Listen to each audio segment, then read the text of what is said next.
Hello, friends, and welcome back to another episode of the Juicebox Podcast.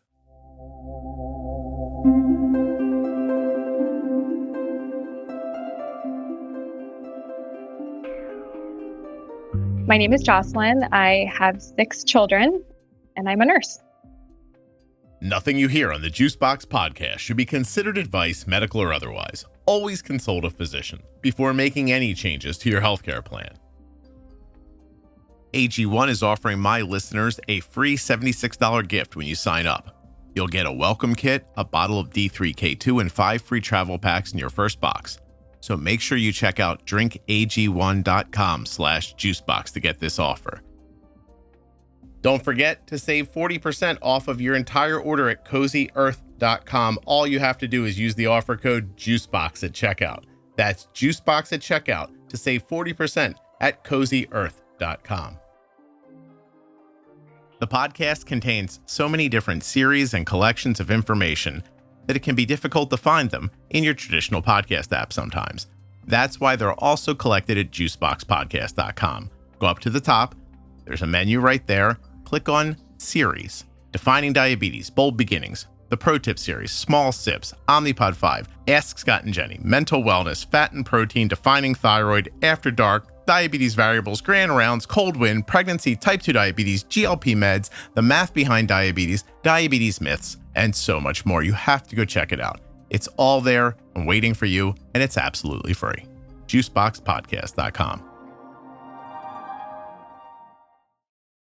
Today's episode is sponsored by the Tandem Mobi system with Control-IQ Plus technology. If you are looking for the only system with auto bolus, multiple wear options, and full control from your personal iPhone, you're looking for Tandem's newest pump and algorithm.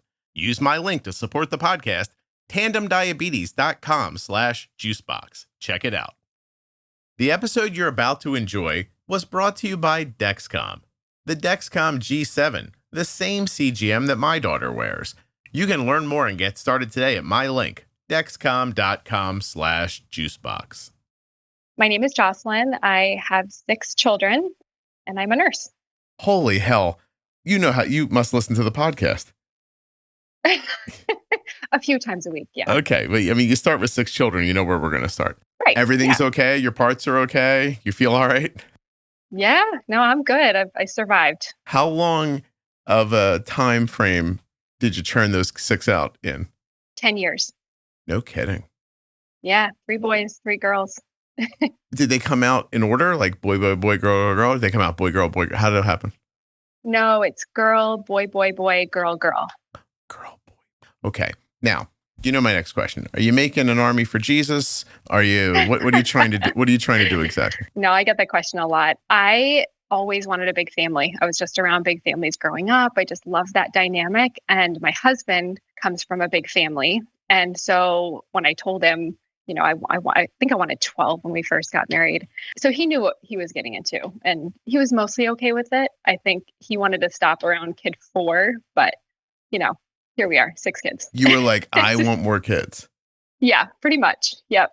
Where do you live that you can keep 6 children plus yourself, your husband? And I'm guessing with this drive to be kind to things, 6 cats and a dog and a parakeet. Like, how are you keeping? How many pets do you have? So we just have 1.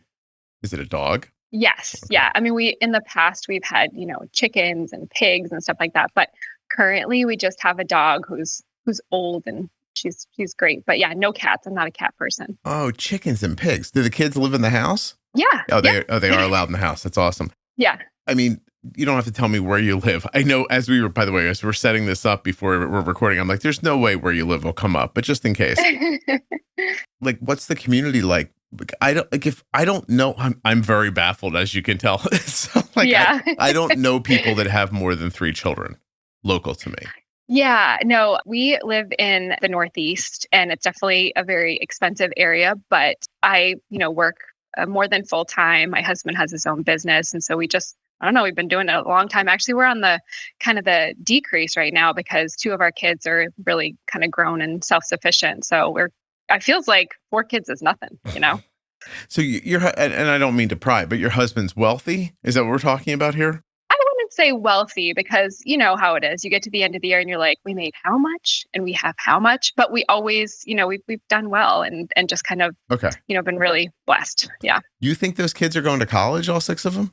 So no, I think some of them are not inclined and we will help them. Like that's what we have done with our oldest two. They're out of the house, but I definitely don't think all of them will go to college and we definitely won't, pay for all of it. They're going to have to ante up a little bit if it's something they really want. Good luck. Yeah, I know. So your husband came from a large family. How big? He's the youngest of 7. No kidding. I'm sorry. Are you Catholic? Nope. No. Nope. Just love kids. I know. I just wanted a bunch of kids. I loved being pregnant. I love birth. That's what I do for work. So yeah, something that I found came easily to me. Do you collect other things? Like if I came in your house, would I be like, why do you have all these figurines or anything like that? No, I'm a very minimalist. I like open spaces. I'm not a collector of pets or anything, just children. Interesting. That's so interesting. Yeah. I mean, when you said you had 6 kids, I was like, oh, the Mormons are back. But it was not what happened. No. How about that? No. Look at you. Yeah. Just a regular old white lady churning out a bunch of kids over there. How about that? Yeah. It happens. It happens. Awesome. And what are the ages of the kids now? And how old are you? Oh, I'm 40. And my oldest is 20 and my youngest is 10. So that's our diabetic. Wow. Oh, look at you. Yeah. Really? Are there other autoimmune issues?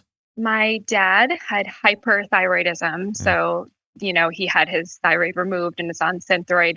My sister also had hyperthyroidism and so she's on medication because I can't remember what she had done, but she was diagnosed as a teenager. But besides that, not really. No. And you don't have any ailments or anything? Nope. Healthy as a horse. Wow. Well, how about that? Then childbirth doesn't give you hyperthyroidism. That's it. No. I thought for sure you were going to have that. I was like, oh my God. No. Wow. Okay. So you were 20 when you had your first because you're 40 now and you have a 20-year-old. Your youngest who has type 1 is how old right now? She's 10. She's 10. Okay. Yep. Yeah. Okay. All right. And how old was she when she was diagnosed? So she was 5. So we've been doing this is our 5th year. One more year and you'll have as many years with diabetes as you have kids. That's right. Yeah. It's just the same. Just put 6s everywhere. Yeah. What's your remembrance of the time? Do you remember how you figured it out or what your first inclination was? So I have also been a nurse for about 5 years. So I had just graduated from nursing school and, kind of had learned a lot about diabetes. The funny part was I tried to go to nursing school before I had my kids, like what sane people do, go to nursing school right out of high school. I just hated the idea of hurting anybody, like poking them, so I could not get over giving people shots or taking blood or any of that stuff. So I stopped, I had all my babies, and then I started working in a hospital as a tech, and I just loved it. And I thought, I want to try to go back to school. So I got over my fear of needles. I, took blood sugars, kind of got around that fear, went to nursing school, graduated, and then, Abby was 5 years old, so she wasn't in school yet, but we were preparing to move down south to a different state during COVID, which is, I don't know, I got a job down south and my husband did too. So moving across country on the drive down there, very, very long drive, she started having to pee a lot, classic type 1 symptoms. And with all my, brand new nursing knowledge, I started to think on the drive down there, oh, I hope it's not type 1, and I'm like, no, she's going to get a fever. She's, she started throwing up. And I thought, no, it's a virus. Okay, we're going to keep going. We get down to our new house in a big, huge new city. Don't know who our doctor is going to be, new hospital. We have an awesome pool in our new house. The kids are all playing, she just could not get over this, what I thought was a virus. Well, what I was hoping was not type 1. Right. One morning, must have been the beginning of July because she was diagnosed in July. We had been there for maybe 2 days and she just kept sleeping in the morning. And, it's COVID. I'm trying not to take her to the hospital. I don't have any resources there. We have no friends. She hadn't had anything to eat or drink the whole day. She had a popsicle in the morning because it was hot. And I thought, well, I've really been worrying about this for a while. And I feel like I don't want to take her to the hospital if I don't need to, expose her to COVID and all these other things. But I could just go get a glucometer at the CVS. So I went down the road, got a glucometer, figured out how to poke her finger, and it was 417. So then obviously then I'm like, okay, it is what I've been afraid of. So I took her to the children's hospital, and it was kind of funny because the nurse that took us in at the intake, and this is a children's hospital, I said, my daughter, I believe she has type 1 diabetes. I just checked her sugar. It was 417. And she says, well, what did she eat today? And I'm like, it doesn't matter what she ate. Nobody should have a sugar of 417. Like if I had said like she ate 5 ice cream cones, they would have been like, you're fine. Go home. Water and go home. Yeah. So that was kind of like, that was the beginning. She spent a couple of days in the PICU, and then, in the regular unit. And then, we've been, this is like I said, our 5th year. So just been rolling since then. Jeez. What makes you want to come on the podcast? Well, I thought I have kind of a unique perspective in that I am a nurse. I'm like in the hospital nurse, got a lot of labor and delivery experience. And then I feel like anytime I step into a room. I'm sorry, I laughed because you do have a lot of labor and delivery experience. I do. Not even being a nurse. Yeah. Personal. And honestly, if you walked up on a stranger having a baby, could you keep watching YouTube with one hand and deliver the baby with the other one? Probably. Yeah, but I need both my hands at some point. You put the phone on the belly while you're doing it then. Yeah. Okay. Yeah. No, but I think I have a unique perspective of being in the room with type 1 patients and being a type 1 mom, kind of having this level of knowledge that most nurses and honestly a lot of doctors don't have, of like how this disease is managed day to day, and the kind of, I guess, distrust of like diabetes care that diabetics experience when they go to the emergency room or, and to the hospital or doctor's office or anywhere where they get medical care. Do you have any feeling for why, and this is, it's obviously not some sort of a rule. I didn't do a survey of 10,000 nurses or anything like that, but I've been around this for a long time, seen people's kids diagnosed. A lot of their moms or dads are nurses, and nurses either handle type 1 diabetes like one way or the other. But when they don't handle it well at first, it's interesting the reaction they have to it. Almost like somebody told them diabetes was one thing, and now that they see what it is, it's confusing. Does that make sense to you? The Dexcom G7 is sponsoring this episode of the Juicebox Podcast, and it features a lightning fast 30-minute warm-up time. That's right. From the time you put on the Dexcom G7 till the time you're getting readings, 30 minutes. That's pretty great. It also has a 12-hour grace period, so you can swap your sensor when it's convenient for you. All of that on top of it being small, accurate, incredibly wearable, and light. These things, in my opinion, make the Dexcom G7 a no-brainer. The Dexcom G7 comes with way more than just this. Up to 10 people can follow you. You can use it with type 1, type 2, or gestational diabetes. It's covered by all sorts of insurances. And this might be the best part. It might be the best part. Alerts and alarms that are customizable so that you can be alerted at the levels that make sense to you. Dexcom.com/juicebox. Links in the show notes. Links at juiceboxpodcast.com to Dexcom and all of the sponsors. When you use my links, you're supporting the production of the podcast and helping to keep it free and plentiful. Let's talk about the Tandem Mobi insulin pump from today's sponsor, Tandem Diabetes Care. Their newest algorithm, Control-IQ Plus technology, and the new Tandem Mobi pump offer you unique opportunities to have better control. It's the only system with auto bolus that helps with missed meals and preventing hyperglycemia. The only system with a dedicated sleep setting, and the only system with off or on body wear options. Tandem Mobi gives you more discretion, freedom, and options for how to manage your diabetes. This is their best algorithm ever, and they'd like you to check it out at tandemdiabetes.com/juicebox. When you get to my link, you're going to see integrations with Dexcom sensors and a ton of other information that's going to help you learn about Tandem's tiny pump that's big on control. tandemdiabetes.com/juicebox. The Tandem Mobi system is available for people ages 2 and up who want an automated delivery system to help them sleep better, wake up in range, and address high blood sugars with autobolus. Yeah, I think if you've done a lot of type 2 care, which is, the bulk of it that you see in inpatient, it's hard to comprehend the complete lack of insulin and just I think as soon as you get an idea of what this means as a nurse, you have a deeper understanding of oh, this is a lot, I have to say, Josalyn, you have awesome energy. Oh, really? Do you not think that about yourself? I mean, I think I'm calm. I've been in a lot of really difficult situations, personally and at work. And I just feel like I try to bring the calm. I try. Did something happen to you as a child? I want to know, I'm being serious. If you had your first baby at 20, were you married and had a baby at 20? Mm-hmm. Okay. Yeah, I've been married 22 years. Okay. So you thoughtfully got married when you were 19 or 20 years old, right? I don't know if thoughtfully is the word, because we were literally still babies. I look at my 19 and 20-year-old children and I think either we were a lot more adulty than adults are nowadays, or we just really had to grow up quickly because it was just, hit the ground running and had a bunch of kids and then had to figure out how to take care of them. Yeah, but how do you get that's what I'm trying to figure out. Because listen, I got married young and you've got 5 years on me.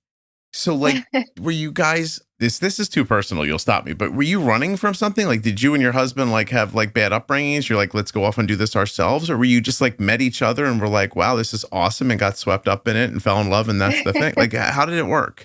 We weren't running from something. We both came from I wouldn't say I had the warmest upbringing. It's probably won't have time to go into all my weird issues with my mom, but I think, and she's not going to listen because I haven't talked to her for a long time, but I think I wanted warmth in my life. I wanted close family connections. And so when I met my husband, it was just I felt that warmth and then I always wanted kids. And so I feel so blessed to be able to have exactly what I wanted. I have the job that I wanted. I have the family that I wanted. And so all the rest is just gravy, you know? I mean, even just going back to school to be a nurse later, that's what I mean about that energy. You didn't just go look what I did.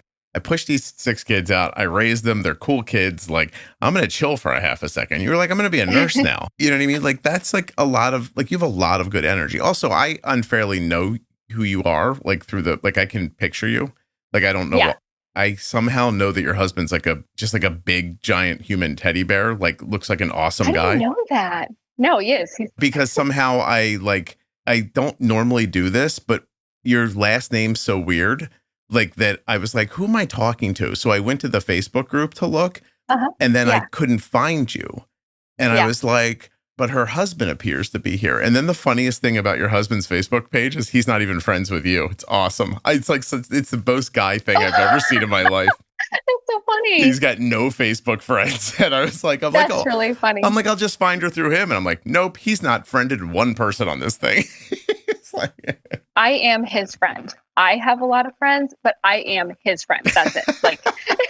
Oh, he's busy working, paying for 90 people. I know. Yeah. So that's how I tripped through his account to yours, which is why I know what he looks like. Yeah. Yeah. I can envision 2 young, fresh-faced people being hey, and he looks safe. He looks like he could take care of it. You know what I mean? Yeah. Oh, he does. Yeah. He always takes care of it. Yeah. No, if this was The Walking Dead, I'd be I'm going to get on his side. Seriously. Yeah. Yeah. That's my vibe. Yeah, he could carry us all to safety. Exactly the vibe I got from him. So, So anyway, okay. So you were looking to build warmth and happiness around yourself, and you did it. And then you didn't stop. And then your kid gets diabetes. And then did you just take that same energy and drive and just put it into diabetes? How did you handle it? Because you have a nursing background, but not so much with type 1. You're doing more labor and delivery stuff. So how does it all meld together?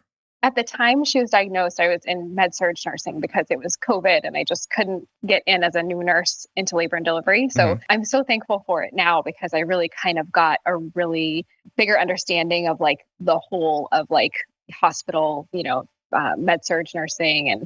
And then I got to do what I love. But so no, I just kind of, when she got diagnosed, I had been suspecting it for a while. I did kind of hit the ground running when we were diagnosed, and I kind of had to because I didn't have resources. I didn't have, it was COVID. So even in-person meetings were really not a thing. So I was so thankful to have like at least a half understanding of what the disease was and what I would need to, like, what our new life was going to look like. But I still, looking back on it now, like, had so much to learn. And every year, is more, I gain more understanding that helps me help her more. Yeah, that's awesome. How did she handle it, being diagnosed? She doesn't remember now, like, I think like usually 5 are your earliest memories. So she doesn't remember what life was like before diabetes. She's very independent. Like, for being our baby, she is like, she does her own, she uses an Omnipod, she does her own site changes. A lot of times by the time I'm like, have you done a site change? Or it looks like you're low on insulin. She's like, I just did a site change. And she's really getting to be independent with that stuff. Mm-hmm. She handles it really well. I think initially it was hard. The finger pokes, I think, were the hardest part. And then the IVs, she is frequently incentivized. If she doesn't want to do something, or if her blood sugar's high, we have to bring it down. You're like, well, you don't want to go to the hospital and have to get an IV. She remembers that part of the hospital stay. Yeah. But you're saying day to day, she manages herself pretty much? Are you involved with her insulin decisions or carb counting or anything like that? I would say 50-50 right now, as in she is very independent with most things, but sometimes she likes to just check out of diabetes. And also we have had a lot more issues over the last year or two with, I don't want to call it sneaking food, but like, she's not bolusing. Yeah. And just kind of like food issues in general, just like, finding lots of wrappers and stuff like that, that I think she's getting better at bolusing for it so that part is eliminated. But I do sometimes get concerned with like, are we heading towards a food issue? Not an eating disorder, but just kind of like disordered eating from feeling shame with eating when your sugar's high. So yeah, that's kind of where we are with things. I mean, she's 10, right? So yeah. How do you talk about that with her? Or have you tried yet?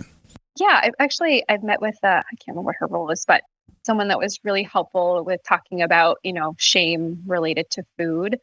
And I guess the frustrating part is that the best way to deal with shame is to kind of not talk about it, because it makes it so much worse. As in, like, did you eat that food? Like, I just found a chip bag, like, did you bolus for that? But just kind of like treat it like anyone else. Like, I guess not like anyone else. Like, my other kids walk by with a, big bag of Doritos, and I'm like, don't eat all of them. We all want some, or something like that. But with Abby, it's a little different, trying to like make sure that she's taking care of herself because she wants to be independent, and that we're not going to see a blood sugar of 300 because, she just sat there and ate and didn't bolus for it. So right. I guess all that to say, we try to like destigmatize it a little bit and just go like, oh, hey, do you think, you might need to bolus a little bit more for that or something like that? I don't even go into the, the guilt anymore. And it's been helping.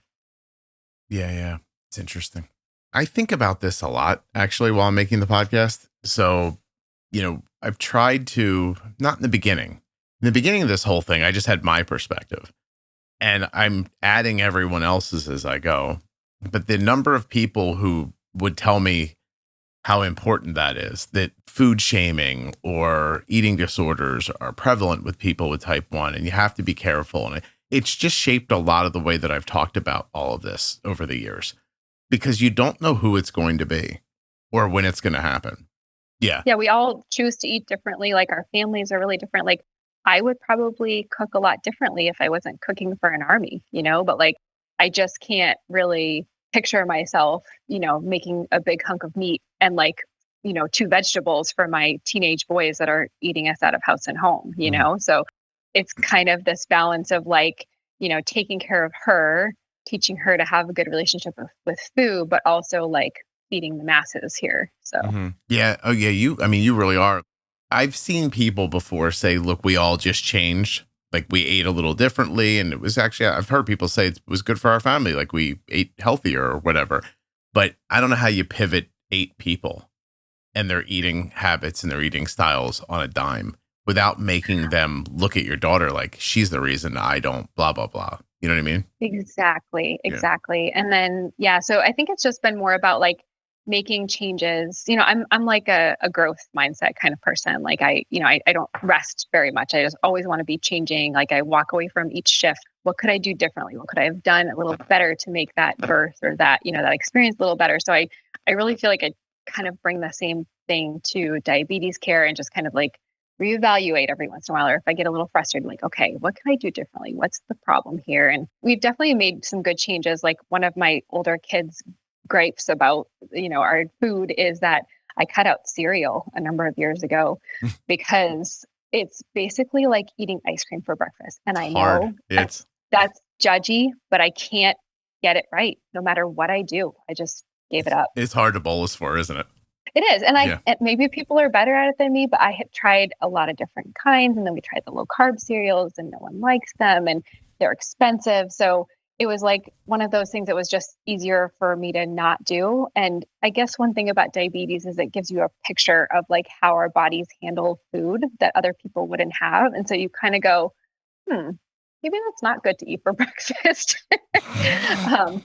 So yeah. I want to be clear. If you have diabetes or not, there's nothing valuable about like a box of cereal.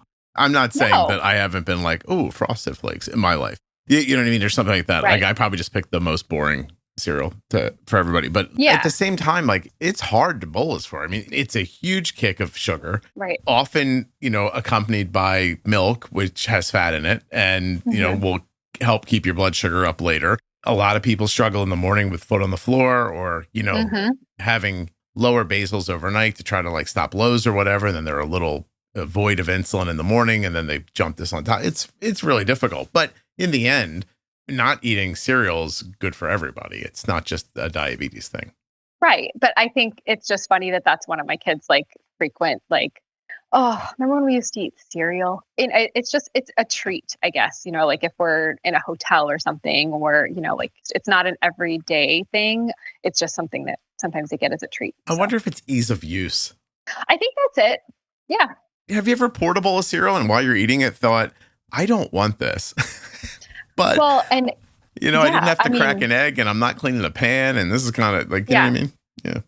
No, I mean, I used to, and this is terrible, but like I'm a night shift nurse. And when I got home from work for a number of years, my go-to meal before I lay down was a beer and about 3 bowls of cereal. And I would just keep pouring cereal until the milk ran out. And just like, that was like, and I think about it now, I'm like, man, how many carbs was in that before I went to sleep? And like, it just sat in you overnight. Yeah. Right. Explain that though. Like 12-hour shift. Are you super hungry? Is your brain tired? Is it like a whole like mix of things? Yeah. I mean, and it's a whole mix of things. I think it's just a relaxation thing. It's just like knowing that you're going to bed. Like you're already kind of asking your body to sleep during the day when most people are awake and the lights are on. And, so it's like just kind of that comfort, probably a sugar, like just, like that after Thanksgiving feeling.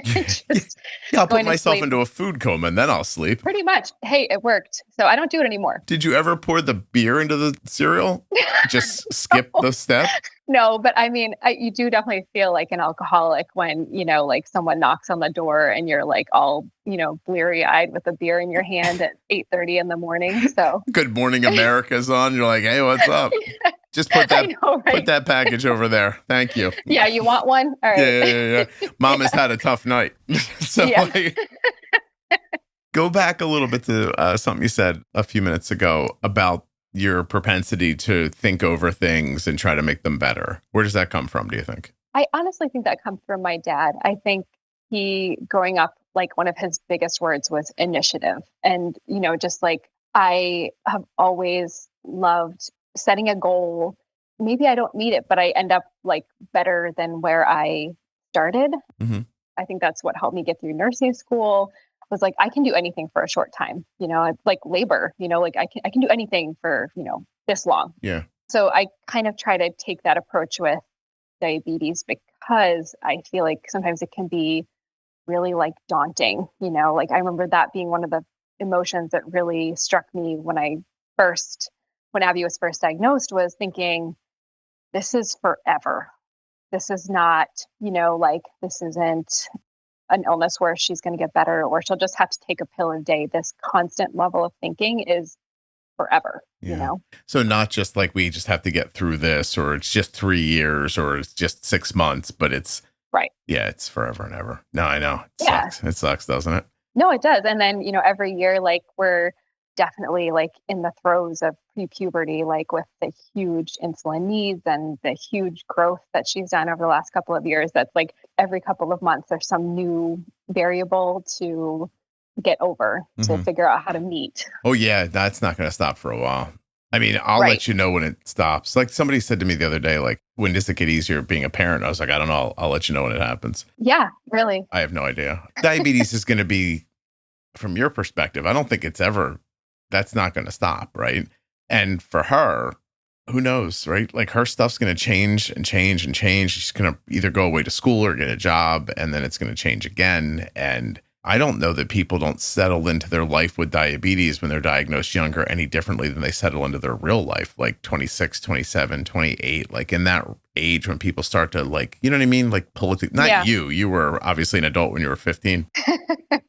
For most people, like you don't really settle into yourself until you're mid to late 20s, I think. No, I agree. And I think, even though we were like married and had kids, like I still feel like we were growing up for a long time after we were married. Oh, sure. Do you guys make up a lot of your differences, or are you very similar, your husband and yourself?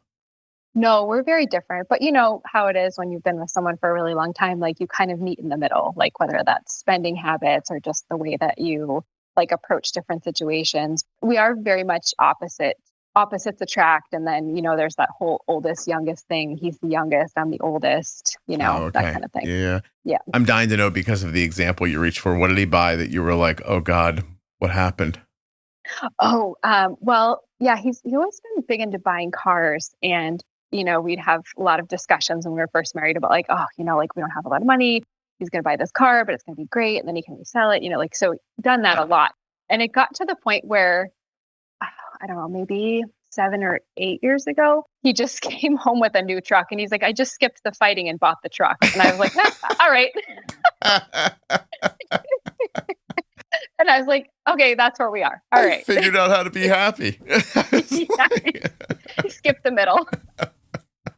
I've said that to my wife before, not about a vehicle, but I've been like, can we just skip this part and go back to the part where it's not going to be like this anymore? Because it's going to happen. You know what I mean? Yeah. Well, sometimes the fights are so predictable. You're like, okay, I know I feel like this and you feel like this. And so he's just like, I just skipped it. I just bought the truck.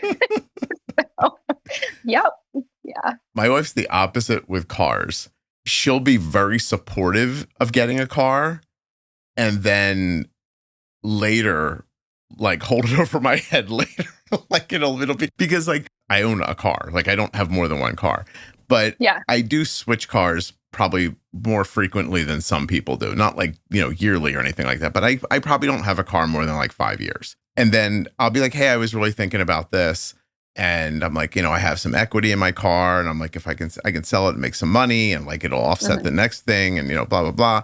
And she's always like, oh yeah, you work really hard. You should, like, she says all the things. Like it's like a Hallmark show, the kindness she gives me when I say this. And then like 6 months later, I don't know what happened. It'll be like the most banal thing. Like, you know what I mean? I'll be like, hey, how come we have all these, like, I don't know, loaves of bread? Do we really need all these? And she'll be like, did you really need that car? And I'm like, whoa. How long you been sitting on that? No, it's true. I'm not like, I guess I appreciate that he just like anticipated what would happen. And like, I was so busy at the time. It was like, all right, well, whatever. You do you pay for it, like. Jocelyn, you've been married, I think, the length of time, 20 years, right? More than 20 years. Mm-hmm. I think you come to the conclusion, like, if neither of us have left yet, we're not going to. Unless one of us, like, literally does something, like, reprehensible, or I come home one day and I'm like, is that you on the news? Like, you know what I mean? Like, unless it's something like that, you're like, this is fine. I'm good with this. Yeah. Yeah. No, I would have found out about it by now. Like, if we don't like each other by now, we would have known about it. But where are you going? But I think it is, but we are at the point in our lives where, most of our friends got married young, and then, some of them we've lost track with. When you haven't heard from a couple for a while, it's 50-50 on whether or not they're divorced at this point, so that's where, like, I think you appreciate, it's just kind of thankful for still liking each other. I hear you. Listen, as we were younger and growing up and people would get divorced, I'd be like, yeah. Kelly'd be like, are you happy they got divorced? I'm like, no, not at all. I was like, but Yeah. Statistically speaking, we're not all going to get divorced. So the more of them that it happens, it's like the more of them that it like happens. That. The probability goes down for you. Yeah, our numbers get better. Yeah, we made it. We're still here. Yeah. I think my wife's too stubborn, or she would have left. She would have been like 10, 15 years ago. She would have been like, you know what, that's enough of this. But instead, she's like, I'm not losing this. I think she's in a fight with me right now to see who can live longer. That's what I think is happening at the moment. Yeah. Well, statistically, women do live longer than men. Oh, no, I know. Yeah. If I'm 87 and she's 82 and I drop dead and she only lives another year, it'll be the happiest year of her life. She'll be like, I outlasted that son of a bitch. She's like, right? She's like, he did well. He had a good run. By the way, anyways, the way you use the purchase example, I use the bread example. My bread example is absolutely real. My wife, for some reason, needs so many bread options, but then really doesn't use them. Like, I don't understand. She likes to have like 3 different bread options in the house. And then a week and a half later, I'm like, all the time? I'm like, yeah, I'm like, this bread's all moldy. And she's like, yeah, I know. I'm like, I don't know. It's like her one like weird thing. That's so funny. Yeah, like, she hoards bread. Some people have a bread drawer. We have a bread room. So what's the most challenging thing raising 6 kids? Everything was pretty much just diapers and like homeschooling. And, like I was just home with them for 10 years. And that was kind of like, I really like cherish that 10 years because I've been working since then and I love my job. I love what I do. But, I think, so there was that decade of like, that was challenging. Just everybody was healthy, but there was just so many diapers, so many, babies and like just the time constraints and the sleep deprivation. And then this past 10 years has been a decade of like health struggles and mental health struggles for teenagers. And then, for Abby's diagnosis. And then right after Abby's diagnosis, our oldest son had open heart surgery at the age of 15. So that was really something unexpected and just kind of meeting that need. So I think sometimes I feel like being an ambitious person, I feel limited by like, I would work that extra shift. I would get that, like different job that I would really love to do. And I don't want to say that I'm like, I guess, limited by my family, but just trying to fit in all these good things and not let, obviously my first role is as a mom and that's like the most important thing, but just trying to like feel personally fulfilled and also take care of all these kids with all their different things that they need. Do you think if there were fewer kids, would it have felt the same, or is it not about the amount of them? It's about the responsibility. I think it's the length of time that we've been parenting that's feeling like, I think it gives us understanding, like we're much different parents to our youngest kids than we were to our oldest kids because we've learned so much and been broken by different experiences and kind of had to overcome and then would never parent the same way again going forward.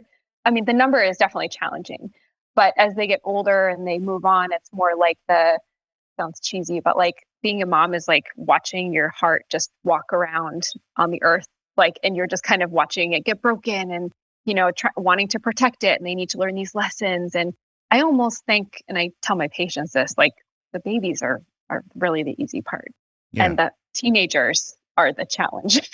So I can't tell you, like, I just interviewed a woman the other day who had a 16-month-old and I felt bad, but I said to her, I'm like, you know what I've learned about being a parent? You actually can never do the right thing because no matter what you do, someone else sees it differently. Totally. And so you can, make the best decision that you can dream up and do these things in the way that you think are, the most supportive and wonderful and everything. And I think people would generally agree that like, I'm a thoughtful parent. And yet like, it doesn't really matter because when you're done, it turns out one person in the group is like, that's not how it made me feel. And you're like, what? Or like, I noticed too, sometimes like when you have to make difficult decisions as a parent, when you look at it retrospectively years later, sometimes the reasons you had to make the decision are forgotten. And then it's just like, well, you did this. And I'm like, no, I didn't do that. Like I had to do that because this happened. And they go, I don't remember that part. And you're like, oh, come on. Right. Well, and then we lose perspective, like, well, 2 things. Our kids, we're raised in the same house. Some of them are like a year apart. and they all remember things differently, or they don't remember things that the other one does, or they just have a completely different reaction to the same kind of parenting. Can't parent them all the same. Like they're all such different temperaments, like 6 combination of the same people. They're all so different. And I love that about them, but it's definitely like, I think maybe that's what makes having 6 versus 2 or 3 different, as I've got to figure out how all of them are going to handle the challenges that they're presented with. Also just that a lot of parenting is just reactions, right? Like you're like, okay, they did this, and now what are you going to do with this now? Like I think, think about that with like just having a new baby in the hospital, like, okay, the baby's crying. You got to figure out what's wrong with it. You got to like, okay, are they hungry? Do they need to be swaddled? Are they, like meeting these needs? That's your first experience with your first kid of like, okay, they're doing this. Now what do I do? Yeah. And as they get to be teenagers, it gets so much more complicated because the needs aren't simple and they're not physical. They're like your presence, and then also like you're going to have to deal with that consequence. And so I have found that very challenging to grow into as a mom, for sure. The reason I asked is because I want to know about the impact of diabetes on the other 5 kids, because I would have told you the entire time Arden was growing up, the entire time my kids were growing up, that Cole really doesn't seem that impacted by Arden's diabetes. And we spend a ton of time together. And Cole and I really did spend a ton of time together. Right. But now in present day, when we sit and talk about it, he felt like she was more important. And he's even thoughtful enough to separate the diabetes from it. Like if he talks about it now, he'll say right to Arden, like, I don't mean you. I mean, like we stopped a lot for diabetes, or we did things for diabetes or whatever. And Arden will be like, well, that wasn't my decision. And he said, no, I'm not blaming you for it. That's how it felt to me when I was a kid. And I would say, but Cole, like you and I would be at baseball practice like multiple nights a week and on the weekends, and we'd go on trips. I'll be like, you and I have spent more time together than most fathers and sons spend together. But that's not the part he remember. Like he doesn't not remember that. I want to be clear, but But when you ask him about diabetes, he doesn't say, oh, you know what? It was a lot, but it was offset lovely by the time we spent together. Like it doesn't feel like that. You know what I mean? So while you're as a parent, like, no, it's okay because we're doing all these offsetting things, it doesn't actually get offset. Yeah. You know what I mean? So I think no matter what you do and how well intended and even how well you execute your plan, it's not going to cover for that feeling of one of them got more attention from my parents than the other. Well, and then, with Arden too, but compounded by the fact that she's the baby, and I definitely have that like, oh, my little, I'm not going to have any more babies. This is my, kind of, and just coming at it with a different, like more relaxed level than like, the things that would have really freaked me out, or I would have like done a lot of like, timeouts for with my first. I'm like, whatever, she'll figure it out, because she's my youngest. And I realized that it's just like with the car purchase with my husband, like it's not worth the struggle in the middle. I got to pick my battles, Yeah. It takes you a while to figure out the juice isn't worth the squeeze.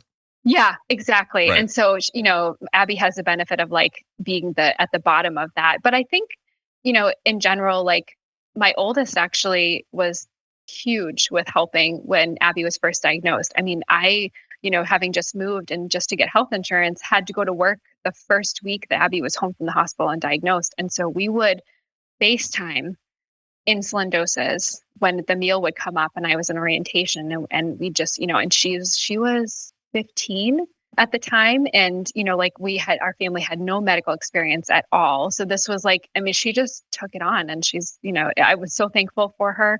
I think it put a lot on her, which I kind of now look back and think, but that's the thing. What could you have done differently though? No. And that's the thing. Like my husband and I talk about this a lot. Like you lose perspective in the rearview mirror of the difficulties of what it was like at that time. Yeah. Like, so we made the best with what we had. I didn't have anybody else that was going to like come over the house and give her, insulin. And she was, she didn't have a Dexcom at that point. So we were, finger pokes and guesstimating and figuring things out. And the other kids have done amazing too. I mean, I will say like, as far as, if we're going to leave her at the house with our bigger kids, they're not going to watch her sugars. So we're really still always on duty, but we can call them and say, can you give her a juice? Can you tell her to bolus for 2 more units because she's trending high? Or, so they're good for that, but they're on call. They're not like actively managing. Right. It's funny Yeah. the way you put that regarding hindsight. It almost made me feel the way I feel listening to social media around the fires right now in California, right?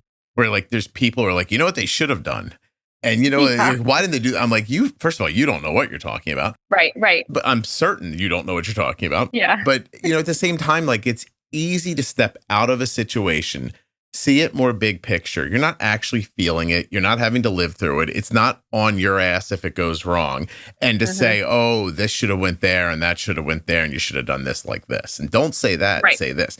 It's super easy in hindsight. Totally. In the middle of it, you're doing your best, but making it up as you go along. We just shared, I'm old. I'm going to be 54 this summer. Oh, that's not old. Oh, well, you get to 54 and you tell me. And my wife's birthday is tomorrow. Like, you know what I mean? Like my son's going to be 25 soon. Arden's going to be 21 soon. And we still found ourselves telling them the other day, like, listen, we don't know what we're doing. I need you to understand, like, I am just a well-intended, reasonably intelligent person who loves you, who is getting thrown into situations every 15 fucking minutes. And I am saying the best thing that comes to my mind. You know what I mean? Like, there's no book somewhere and I didn't read out of it correctly, in case you're wondering.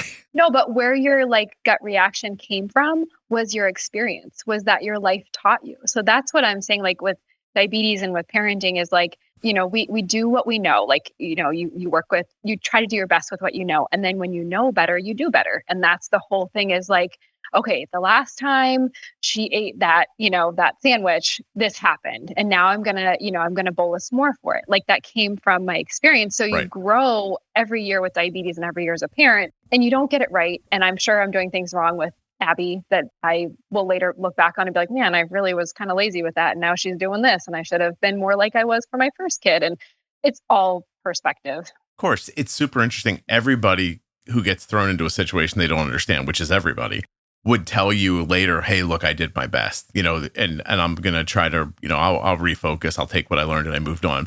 But when you judge another person, you're always like, hey, why didn't you do it like this? You're like, oh my God. And especially with kids, because they really do have an expectation that you know what you're doing. Yeah. And you have to. I mean, that's the same thing with like, being a nurse or being a doctor is like, I think we know a lot and the longer we've been practicing, hopefully you're learning from all your different patients and you have this like safe level of knowledge. But like, I don't know what's going to happen. Yeah. I don't know if like your baby could be born in 5 minutes and come out, the old fashioned way, or it could, come out like tomorrow or the next day, because that's how it works.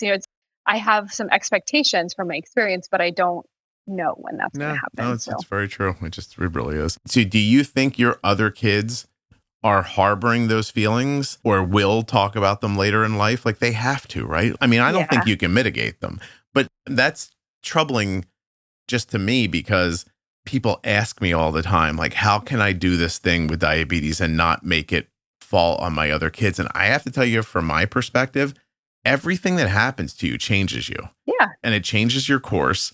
You don't have to like it. You didn't have to want it, but it's here now. Right. Jocelyn, if you bought a round instead of a rectangular dining room table, like some weird way, your life would be different. Like, do you know what I mean? Oh. Yeah, yep. like somebody would, walk into the corner of the table and hit their hip and it would be bruised for 3 days. Like that would or wouldn't happen. Like every little thing you do changes your course, and diabetes changes your course, and it does it for everybody.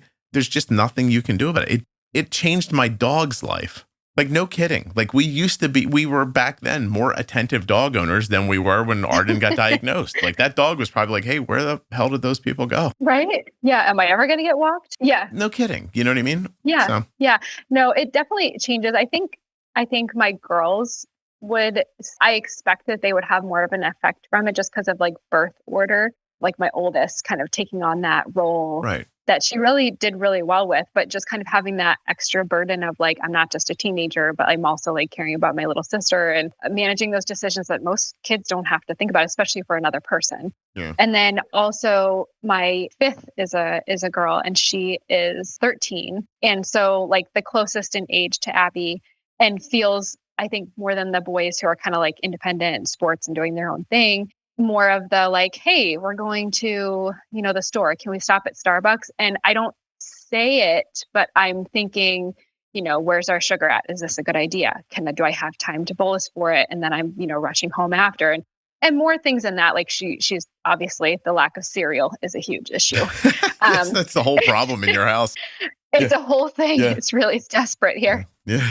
So I think she will probably say that affected her more than anyone, just being the closest in birth order and in the house the longest with her. Do they treat her any differently? I think so. I think they're all like pretty good older siblings, like the right amount of like sibling bullying and messing around, and also like, hey, you know, why are you so grumpy? That kind of thing. I don't think they treat her any differently. I think there's just an extra consideration for like with anybody that's diabetic, like, you know, what's going on with that. But no, they're great siblings to her. She's very lucky.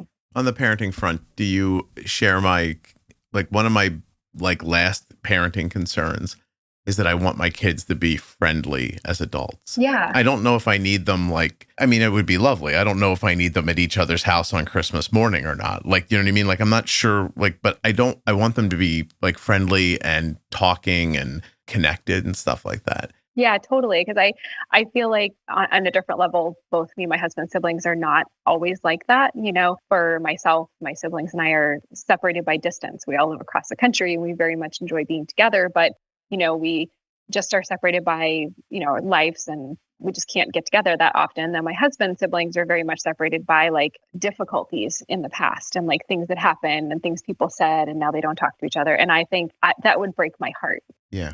I can't make that not happen. I mean, I tried to like foster some togetherness and like being close and friendly, but I think that's kind of like once they're adults, it's outside of your control, really. I know. See, your kids some of them are still young, but of all the things that I miss, like a parenting tool that I miss is when they were younger and you could just like sort of, if you needed to dominate the conversation, just go, look, listen, I know you don't know why, but it doesn't matter. We're doing this. This is why, right. Like it'll help. Like, and then they do it and things get better. And you're like, oh, I wish I got like one of those a year now that they're older, like where I could just go, no one's allowed to have their own thoughts. I'm going to just listen to me for a minute, pretend like you're listening. Yeah, I think, and that's the part about like the babies versus teenagers and young adults and having adult kids is that like that challenge of like, I can't just put you in the crib and make you sit still for a minute or put you in timeout. You know, I have to like kind of like tell you what I think you should do. Yeah. And then these are the consequences. And then this is the big experiment. What are you going to do and what's going to happen to you after? And it's a daunting task watching it. The one thing that stuns me, I mean, I understand it, but it still throws me off is that when your parent has some level of proficiency with something and you still ignore them on that thing. Like it would be like if you had like an opinion about a medical thing and your kids are like, she doesn't know what she's talking about. And you'd be like, I'm a nurse. My wife is really matter what she does, but my wife is extraordinary at what she does. Right. Mm-hmm. And when something comes up in the house that literally leans into her professional strength, people are like, I don't know if she knows. And I'm like, she runs a fairly large organization. I think she really does know. Yeah. Or even sometimes I say something like, you're an idiot. I'm like, you know, a lot of people on the internet don't think that. Yeah. And that's not like, you know, helpful to anybody. Nobody gives a shit, you know? Right. Yeah. Right. Yeah. Yeah. It's cool to see people in their element. Like when you're just at home with them all the time and you kind of like see them doing something, you're like, wow, they really are good at that. Anyone who's ever said to me, I bet Arden feels so lucky that you're her dad around diabetes. I think, oh, you don't have kids. Like there's no way anyone who's ever said that to me has children and knows that feeling. I think it's usually the people who say that are usually adults whose parents weren't very involved. Yeah. Because their perspective is different. They're like, God, I would have done anything to have you as my parent, like around my diabetes. And if I was being honest, if I had time, I'd respond back and go, you say that now, but you always want the thing you don't have. So right. That's not how it works. You don't go, oh, I'm so lucky I had this thing. You go, oh, you know what I didn't have? And, you know. Right. You always want something different. And that's where like we parent differently because of our experiences. You know, like, okay, I didn't grow up with like a warm household. So I really want like, you know, hella kids up in here and just kind of really have a warm, crazy, chaotic household. Yeah. Well, you got it. Good for you. Yeah. Any of those kids grown to the size of your husband? No, I thought the boys would be bigger. They're all, you know, about 6 feet. All the boys are about 3 years apart, like total. Like they came really quickly. They're all about 6 feet, but not like the massive, like I can carry you to safety kind of. Yeah, no. Yeah, for people listening who don't know what your husband looks like, imagine she just described your sons as not big. They're only 6 feet tall. Well, coming from where I'm coming from, and I am very quickly becoming the shortest person in this house. Like all my girls are probably going to be about 5'7". I mean, Abby is at 10 years old is 5'5". Wow. So she is my girls have and so that's another thing like with managing diabetes is I know from experience with my older girls who didn't have diabetes that they will get to be their adult size by the time they're about 11 and then they're done.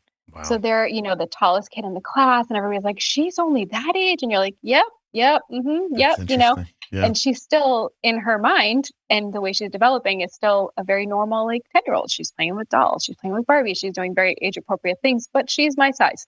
Yeah. So do you find people treat them like they're older when that happens? Absolutely. I saw that happen to my niece who got tall really young. And then everybody wanted to like talk to her like she was 18. Yeah. And it's kind of like, I even have to take a step back or I have to remind myself that like people who have normal sized children or like small children, I'm like, look at that little baby just talking like that, because I am used to having really big kids. Jocelyn's like looking at a 9-year-old going like, that's sweet child. I can't believe it can talk. I know it's so much shorter than I am. Yeah. That's awesome. Oh my God. Yeah. What are we not talking about that we should have, by the way? Have we missed anything? Yeah, I think I wanted to talk a little bit about the perspective of like, I know when you did I can't remember what it was called off the top of my head, but like talking to healthcare professionals and the grand rounds. Yeah. Was that it? No? The voices were disguised. Oh, Cold Wind. Yeah. Cold Wind. I was going with like Dark Horse. I don't know. Cold Wind.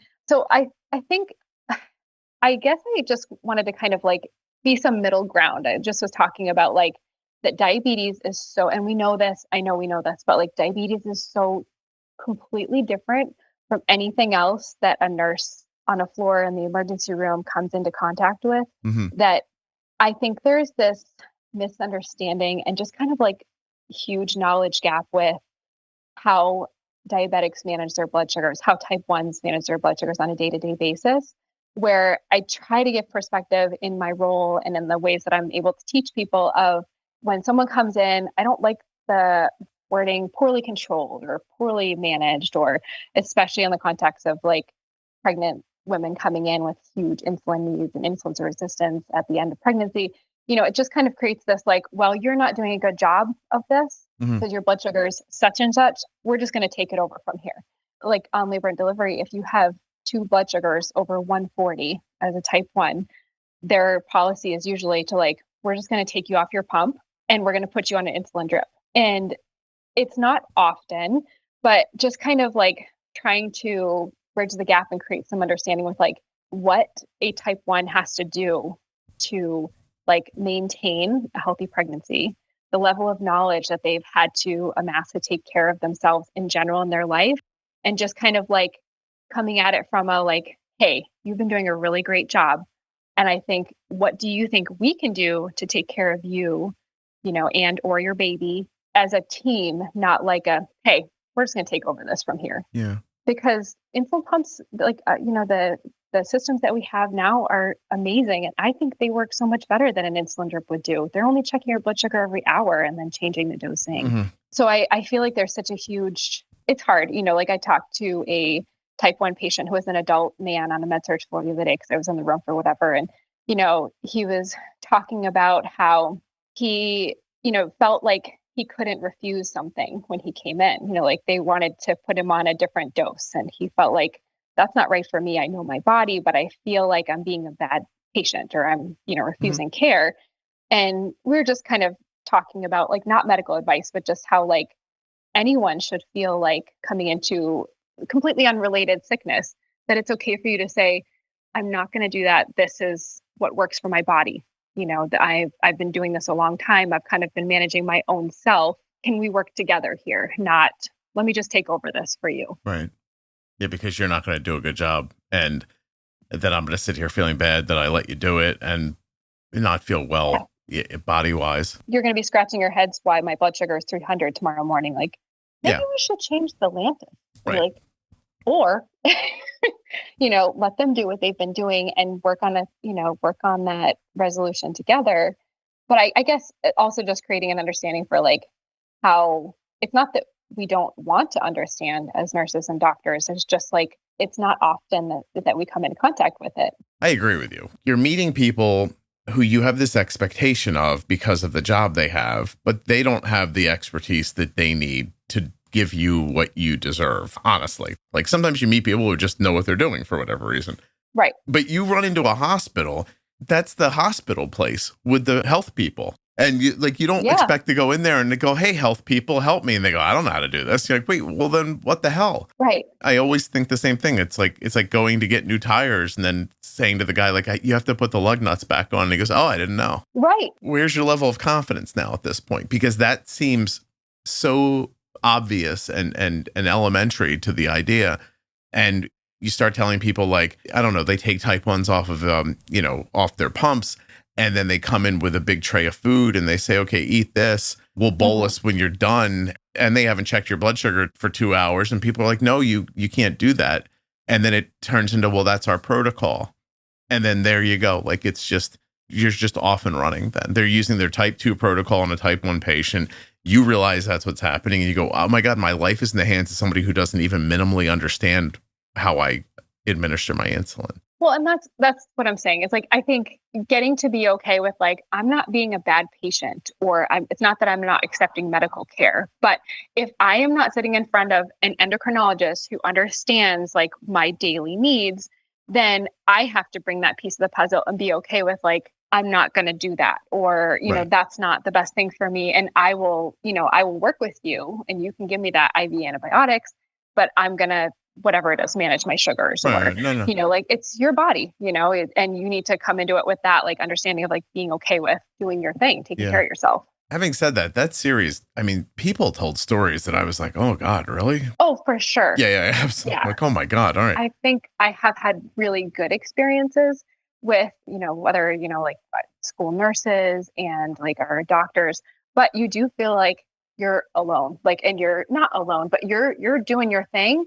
And you have to kind of walk into it with your own, like a little bit of an attitude, like a little chip on your shoulder. Like, okay, I have this going. I can say no, because there's this like power thing that happens sometimes in the hospital where patients feel like they can't say no. Yeah. And I hate that, man. It's your body. Yeah, no, I agree. Yeah, I mean, imagine where you would be today if you, and I wouldn't want this to happen, obviously, but if you had to go into another ER with one of your other kids, and you're like, hey, I'm here, my kid's blood sugar's 441. And if the person at the desk said, what did they eat today? I guarantee you would have react differently today than you did 5 years ago, probably. Like, yeah, or like, I probably would say like she had 5 ice creams. So what are you going to do with that? Yeah. That's all right. We've been eating for 6 days straight. We haven't stopped. Right. Bowls of cereal all around. Yeah. Yep. She still has type 1 diabetes.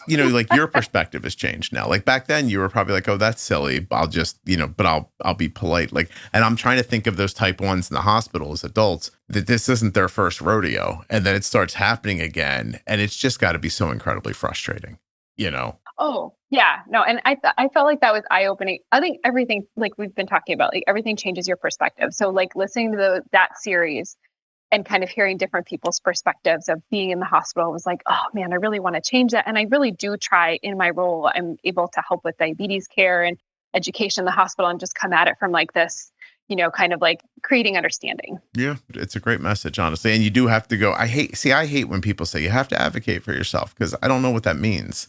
You know what I mean? Right. Like I know what it means, but I don't think people know what it means until you get into the situation and recognize that what it means is a lot of people in this healthcare system might not understand what's best for me. And I have to tell them. Well, and what other medication do we like? There is no other medication that you adjust daily. It's like if your heart rate was irregular and you had to every 5 minutes, you're like, okay, it's going like 112 now. It's a little high. I'm going to give myself a little bit more medicine. And just to sustain life, you had to keep managing this heart medication. Nobody has that understanding, like maybe the ICU a little bit, maybe Pitocin in labor and delivery, but this like level of knowledge that you've built over your life to survive is not just handed over to someone. Right.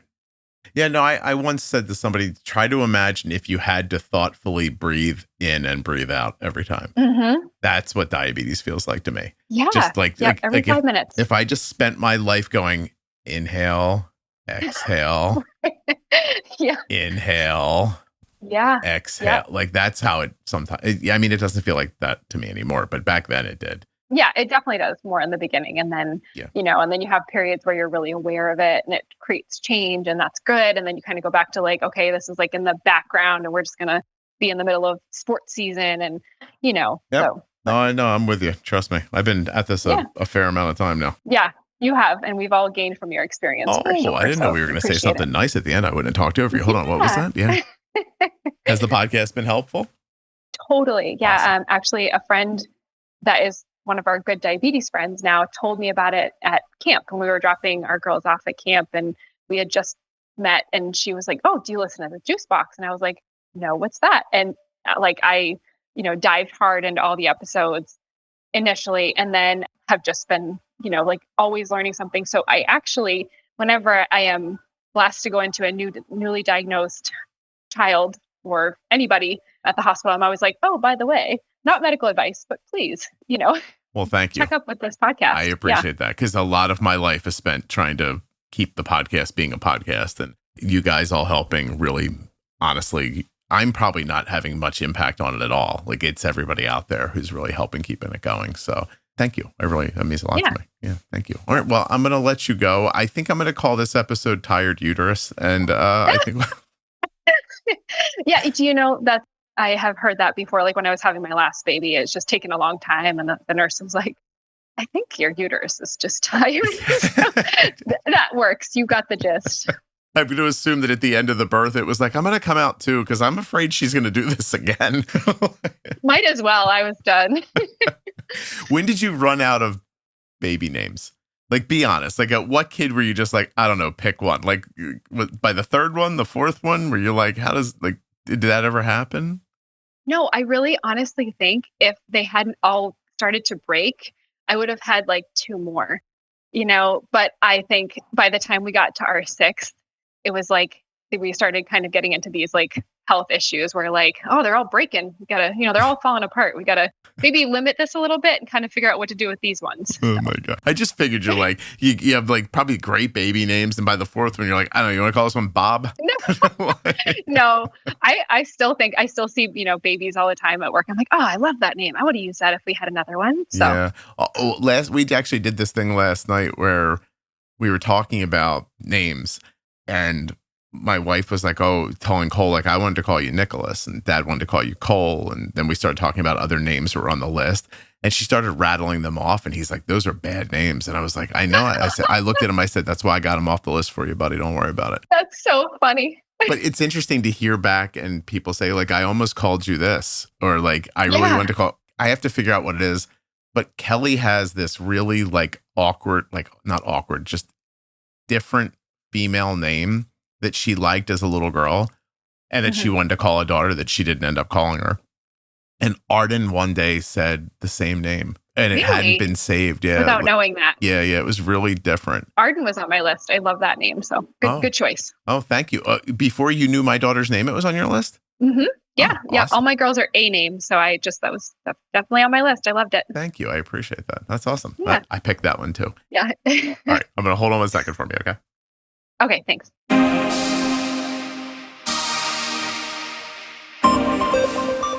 Today's episode of the Juicebox Podcast was sponsored by the new Tandem Mobi system and Control-IQ Plus technology. Learn more and get started today at tandemdiabetes.com/juicebox. Check it out. Dexcom sponsored this episode of the Juicebox Podcast.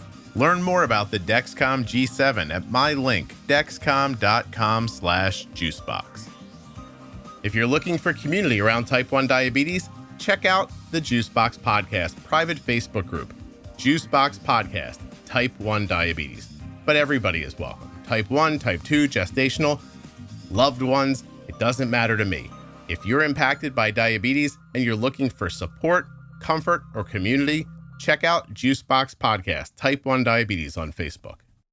Okay, well, here we are at the end of the episode. You're still with me? Thank you. I really do appreciate that. What else could you do for me? Why don't you tell a friend about the show or leave a 5-star review? Maybe you could make sure you're following or subscribed in your podcast app. Go to YouTube and follow me, or Instagram, TikTok. Oh gosh, here's one. Make sure you're following the podcast in the private Facebook group as well as the public Facebook page. You don't want to miss, please, do you not know about the private group?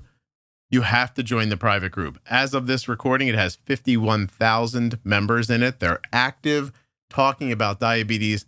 Whatever you need to know, there's a conversation happening in there right now. And I'm there all the time. Tag me. I'll say hi. Hey, what's up, everybody? If you've noticed that the podcast sounds better and you're thinking like, how does that happen? What you're hearing is Rob at Wrong Way Recording doing his magic to these files. So if you want him to do his magic to you, wrongwayrecording.com. You got a podcast? You want somebody to edit it? You want Rob.